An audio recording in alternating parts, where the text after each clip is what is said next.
عقل حلال اور صدق مقال کے عنوان سے آج کی اس نشست میں کچھ باتیں آپ کے گوش گزار کروں گا۔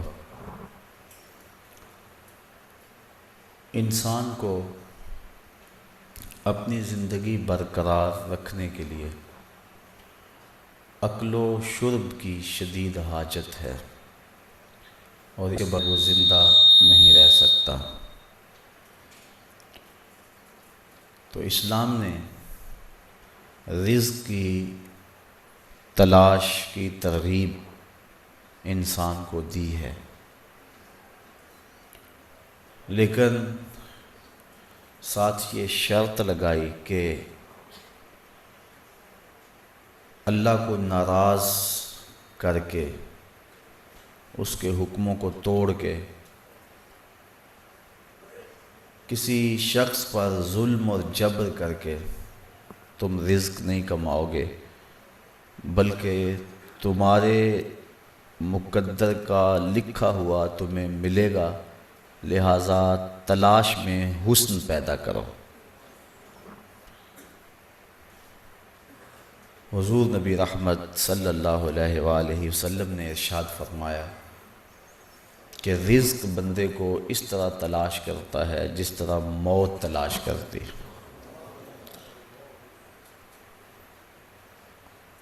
اب جو مقدر کا ہے وہ مل کے رہے گا۔ اگر ہم اپنے مالک کو ناراض کر دیتے ہیں رزق حرام کما کے، تو پھر بھی ہمیں وہی ملا جو مقدر کا، مقدر سے زائد پھر بھی نہیں ملا۔ اور اگر ہم اپنے رب کی رضا جوئی کو مقصود زندگی سمجھتے اور جو سائی کا حکم تھا وہ ہم کرتے، تو پھر بھی ہمیں وہی ملتا جو ہمارے مقدر کا تھا۔ جتنا لکھا ہے اس سے زائد یا کم نہیں ملتا، اور جب لکھا ہے اس سے پہلے نہیں ملتا۔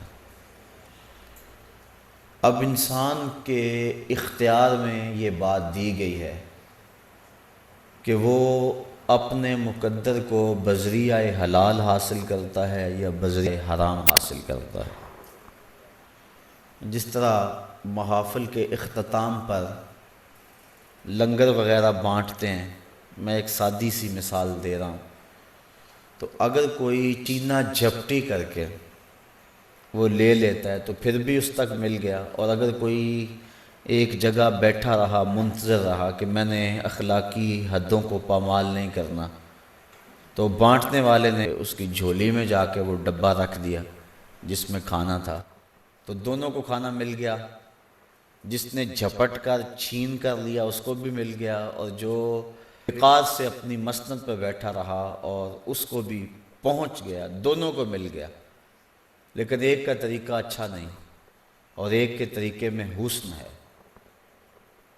محفل جو کروا رہے ہیں انہوں نے سب کو دینے کے لیے وہ ڈبے تیار کیے تھے، جو چھین جھپٹ کے لے گا اسے بھی ملیں گے، جو ویسے بیٹھا رہے گا اس کو بھی ملیں گے۔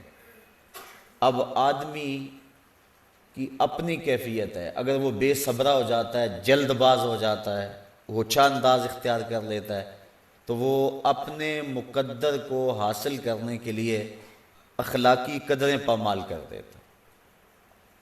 اسی طرح انسان کے مقدر کا جو بکس تیار ہو گیا ہوا ہے، اللہ نے لکھ دیا ہوا ہے۔ شکم مادر میں جب بچہ تھا 120 دن کا، تو فرشتے نے اس کا رزق بھی لکھ دیا، اس کی عمر بھی لکھ دی، تو وہ لکھا ہوا ہے ہمارے مقدر کا۔ اب اس کو ہم بذریعہ حرام حاصل کرتے ہیں، کسی کا خون نچوڑ کے حاصل کرتے ہیں، کسی کو دکھ دے کے حاصل کرتے ہیں، یا کہ حسن ساتھ حاصل کرتے ہیں، یہ ہمیں اختیار دیا گیا ہے۔ تو ہمیں ترغیب شریعت نے یہ دی، حکم یہ دیا کہ حلال اور طیب کھاؤ، یا ایھا الناس کلوا مما فی الارض حلالا طیبا، کہ حلال اور طیب رزق جو ہے وہ کھاؤ۔ اور نبی رحمت صلی اللہ علیہ وسلم نے ارشاد فرمایا، طلب الحلال واجب علی کل مسلم، حلال رزق کا طلب کرنا ہر مسلمان کے اوپر واجب ہے۔ دیتا سب کو اللہ ہے، جانوروں کو بھی اللہ دیتا ہے، لیکن ان کے گھونسلوں میں نہیں ڈالتا۔ جانوروں کو بھی اپنے گھونسلوں سے نکل کر رزق کی تلاش میں نکلنا پڑتا ہے۔ ہمارا رزق بھی مقدر ہے، لیکن اوپر سے آسمان سے ہمارے گھروں میں نہیں پھینکا جاتا، ہمیں بھی تلاش کا حکم ہے۔ طلب رزق حلال یہ اسلام کی ترغیب ہے۔ تو ہم اپنے مقدر کو ڈھونڈنے کے لیے گھر سے نکلیں، لیکن مالک کی ناراضگی سے ہر صورت میں بچنے کی کوشش کریں۔ حضور نبی شفیع معظم صلی اللہ علیہ وآلہ وسلم نے ارشاد فرمایا، ان اللہ طیب لا یقبل الا طیبا، بے شک اللہ پاک ہے اور پاک کے علاوہ کسی اور کو پسند نہیں کرتا۔ اور پھر حضور نے تذکرہ کیا اس شخص کا جو لمبا اور طویل سفر کر کے آیا ہے اور آسمان کی طرف ہاتھ لمبے لمبے یمدو یدیہ اپنے دونوں ہاتھوں کو پھیلا کے دعا مانگتا ہے، اور کیا کہتا ہے، میرے رب، اے میرے رب، اے میرے رب، وَمَطْعَمُهُ حَرَامٌ وَمَشْرَبُهُ حَرَامٌ وَمَلْبَسُهُ حَرَامٌ وَغُذِيَ بِالْحَرَامِ فَأَنَّى يُسْتَجَابُ لِذَلِكَ۔ فرمایا اس نے جو کھایا وہ حرام ہے، جو اس نے پیا وہ حرام ہے، اور اس کو جو غذا دی گئی ہے وہ حرام سے، اس کا لباس جو ہے وہ حرام ہے۔ فرمایا حضور نے کہ اس کی دعا کیسے قبول ہوگی؟ تو اگر رزق حرام ہو تو دعائیں قبول نہیں ہوتی، یہ بات ذہن نشین رکھیں۔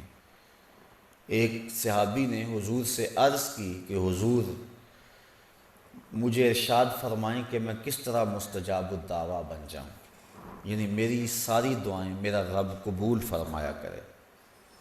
یہ حضرت سعد بن ابی وقاص رضی اللہ تعالی عنہ نے حضور سے سوال کیا کہ حضور اللہ کی بارگاہ میں دعا کریں کہ میں مستجاب الدعوات بن جاؤں۔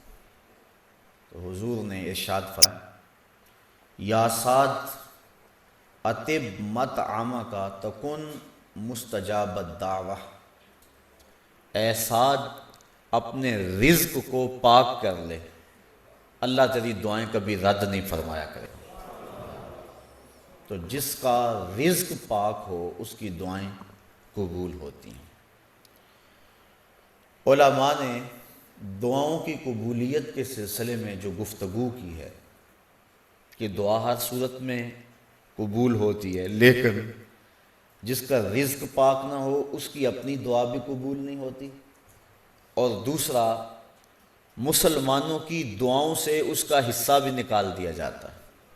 جب لوگ دعائیں مانگتے ہیں اجتماع، یا اللہ تمام کائنات کے لوگوں کو صحت دے دے، ان کی معاشی پریشانیاں دور کر دے، دعائیں ہو رہی ہوتی ہیں، تو جو شخص حرام کماتا ہے نیک لوگوں کی دعاؤں سے اس کا حصہ نکال دیا جاتا ہے، نہ اس کی اپنی دعا قبول ہوتی ہے اور نہ کسی کی دعا اس کے حق میں قبول ہوتی ہے۔ تو حضرت سعد رضی اللہ تعالی عنہ نے جب عرض کی تو حضور فرمایا کہ لقمہ پاک کر لے تو مستجاب الدعوات ہو جائے گا۔ اللہ اکبر۔ فرمایا والذی نفس محمد بیدہ، مجھے قسم ہے اس رب کی کہ محمد کی جان جس کے قبضے میں ہے۔ حضور نے ارشاد فرمایا کہ جب کوئی شخص حرام کا لقمہ اپنے پیٹ میں ڈالتا ہے 40 دن تک اللہ اس کا کوئی عمل قبول نہیں فرماتا، اور فرمایا وہ گوشت جو حرام کی غذا سے پلا کل قیامت کے دن جہنم کی آگ میں ڈال دیا جائے گا۔ اور ایک روایت حضرت ابن عمر رضی اللہ تعالی عنہ سے ہے، فرماتے ہیں کہ من اشترى ثوبا بے عشرت دراہم وفیہ درہم من حرام لم یقبل اللہ عز وجل لہ صلاۃ ما دام علیہ، جس نے 10 درہم کا لباس خریدا، اس کے اندر 1 درہم حرام کا تھا، 9 درہم پیور حلال تھے۔ حضرت ابن عمر کہتے ہیں کہ جب تک وہ لباس اس کے بدن پہ رہے گا اس کی کوئی نماز قبول نہیں ہوگی۔ ثم ادخل اصبعیہ فی اذنیہ، اور پھر ابن عمر نے اپنی دونوں انگلیاں اپنے کانوں میں لے لی اور فرمایا کہ اگر میں نے یہ بات حضور سے نہ سنی ہو تو میں بہرا ہو جاؤں، اگر یہ بات میں نے حضور سے نہ سنی ہو تو میں بہرا ہو جاؤں، میرے کانوں کی شنوائی چھن جائے اگر میں نے یہ حضور سے نہ سنا ہو۔ یہ حضور نے ارشاد فرمایا کہ جو شخص 10 دراہم کا کوئی کپڑا خریدتا ہے، 1 درہم بھی اس میں حرام کا ہے، تو اس کی نماز قبول نہیں ہوتی ہے۔ قرب قیامت کے فتنوں کا تذکرہ کرتے ہوئے حضور نے ارشاد فرمایا کہ قرب قیامت میں معاملات ایسے ہو جائیں گے کہ لوگوں کو مال سے غرض ہوگی، اس سے غرض نہیں ہوگی کہ یہ حلال سے ہے یا یہ حرام سے ہے۔ اور آپ دیکھ لیں جس دور میں آج ہم جی رہے ہیں، ہر بندے کی خواہش ہے کہ دولت اکٹھی کر لو، اس کے ذرائع کیا ہیں اس سے کسی کو غرض نہیں ہے۔